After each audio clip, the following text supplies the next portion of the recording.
আসসালামু আলাইকুম। আমরা আজকে চলে যাচ্ছি গভীর সমুদ্রে, কালকিনির চর। সেটা হচ্ছে ভোলা জেলার শেষ প্রান্ত দিয়ে চরপাশন, অর্থাৎ বাংলাদেশের বৃহত্তম ঘাট সামরাজ ঘাট থেকে এটা হচ্ছে আপনার মেঘনা নদীর শেষ প্রান্তে কালকিনির চর। এখান থেকে যেতে সামরাজ ঘাট থেকে যেতে প্রায় 2 ঘন্টা লাগে। আমরা ইনশাল্লাহ নৌকা অবশ্যই চালু করে দিয়েছি, আমরা চলে যাচ্ছি সেই দিকে।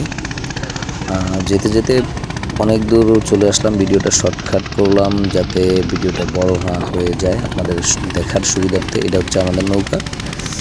আমরা কিন্তু দুটো ইঞ্জিনই চালু করেছি। আমাদের নৌকায় দুটো ইঞ্জিন আছে, ইঞ্জিন দুটোই চালু করেছি। এখন পর্যন্ত আমরা প্রায় মাঝামাঝি পথে আছি।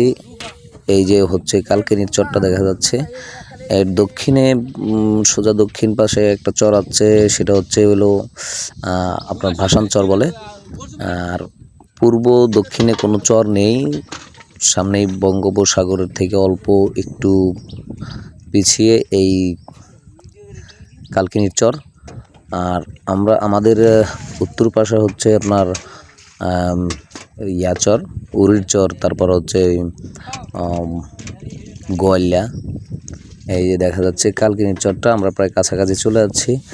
তবে এই চরের থেকে আমরা কিন্তু এই কালকিনি চরের বাজারে যাব, সেই জন্য রওনা হয়েছি। আমরা বাকি ভিডিওগুলো কেটে দিয়েছি, তা আমরা সেই বাজারে যাওয়ার জন্য রওনা হয়েছি। তবে এখানে 6,000 মানুষ এই চরে বসবাস করে, যারা সকলেরই বাড়ি আছে, বাড়িঘর ভোলায়। ভোলা থেকে কিছু মানুষ এখানে এসে, যারা নদীভাঙ্গা ওই লোকগুলো এসে এইখানে বাড়িঘর করেছে। তাদের জীবনযাপন খুব কঠিন অবস্থা। এখন বর্ষাকাল, তাই চারিদিকে পানি। তবে এখানে কিন্তু বিদ্যুতের কোনো সংযোগ নেই। এখানে প্রত্যেকটা বাড়িতে সরকারিভাবে সোলার দেওয়া হয়েছে, সোলার প্যানেল। এখানকার মানুষ বসবাস করে মাঝখানে, চরের মাঝ বরাবর দুটো বাজার আছে। তা আমরা একটা বাজারে যাব প্রথমে। বাজারে যাওয়ার জন্যই রওনা হয়েছি। এখানে মানুষ এই যে বেড়াগুলো দিয়ে রাখছে, খুব সুন্দর করে কাছি দিয়ে বেড়া বানাইছে, জাল বুনে তারপরে ওগুলো দিয়ে বেড়া দিয়েছে।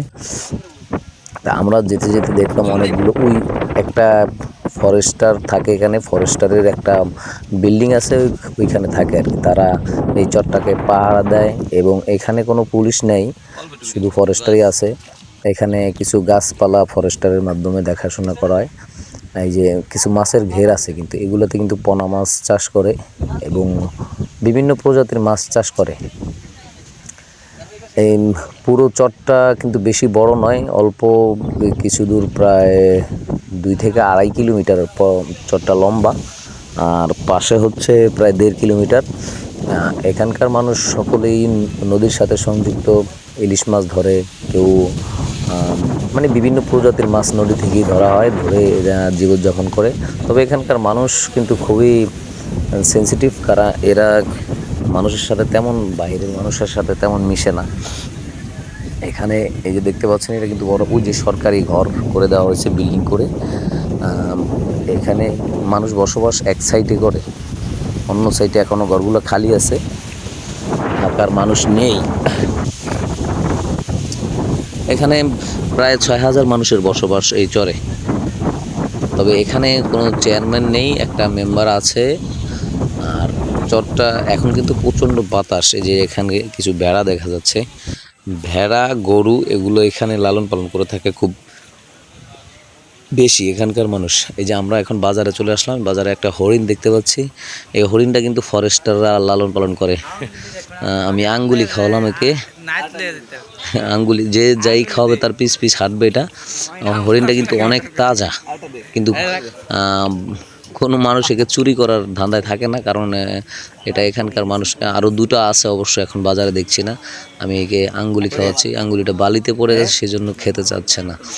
যাই হোক, আমি একে অনেকগুলো আঙ্গুলি খাওয়ালাম এখান থেকে কিনে। 250 টাকা কেজি আঙ্গুলি। আমি হাফ কেজি আঙ্গুলি নিয়েছি, প্রায় ওকে 250 গ্রাম আঙ্গুলির মতো খাওয়াই ফেললাম। খাওয়ার পর ওর সাথে একটু ছবি তুললাম, ভিডিও করলাম। অনেক বাজারটা পুরো আমরা ঘুরে দেখলাম যে বাজারে কী কী আছে। প্রায় অনেক কিছু পাওয়া যায়, দাম একটু বেশি অন্য জায়গার থেকে, যেমন আমাদের ওইখান থেকে একটু দাম বেশি। ভালো থাকবেন, সুস্থ থাকবেন। আমার এখানে নদীর প্রত্যেক দিন সপ্তাহে একটা করে ভিডিও দেওয়া হবে। অবশ্য ভিডিওগুলো দেখবেন, আশা করি ভালো লাগবে। আর কমেন্ট বক্সে জানাবেন যে নদী ঘুরতে কার কার পছন্দ।